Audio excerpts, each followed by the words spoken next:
Actually, we're going to go to existing backups.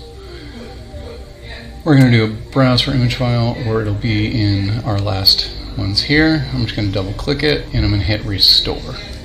Now I hit restore, it's going to automatically show me which, or it's going to ask me which disk I want to restore it to. So I'm going to hit this button and I should see my 1 terabyte empty drive here.